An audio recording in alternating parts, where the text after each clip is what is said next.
રામ રાખે તેને કોણ ચાખે। સુરતમાં બની આ ઘટના પાટમાં માળીથી પટકાયેલી 3 વર્ષની બાળકીનો ચમત્કારિક બચાવ થયો છે। ઈજાગ્રસ્ત હાલતમાં બાળકીને નવી સિવિલ હોસ્પિટલ ખસેડવામાં આવી હતી। ઊન ભેસ્તાન સ્થિત આવાસની આ ઘટના છે। રામ રાખે તેને કોણ ચાખે। સુરતમાં બની ઘટના પાટમાં માળીથી પટકાયેલી 3 વર્ષની બાળકીનો ચમત્કારિક બચાવ થયો। ઈજાગ્રસ્ત હાલતમાં બાળકીને નવી સિવિલ હોસ્પિટલ ખસેડવામાં આવી।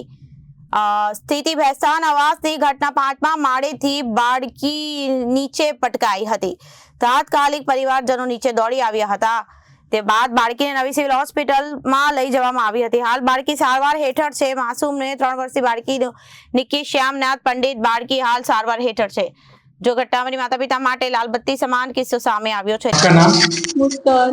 आपका रहने का कहाँ पे? भेस्तान। बेस्तान कौन सी सोसाइटी में रहते हैं? सफारी कॉम्प्लेक्स के पीछे। ये क्या घटना बनी थी? किस तरह बच्ची गिर गई? खेल रही थी, ऐसे ही खेल रही थी। हम गए कपड़ा लाने, कपड़ा लाए। हाँ फिर क्या हुआ? पैर फिसल के गिर गया बस। कौन से माले से गिरी? 5वें वाला। उसकी उम्र कितने साल की है? रिपोर्टर अरविंद राठौड़, जनादेश न्यूज, सूरत।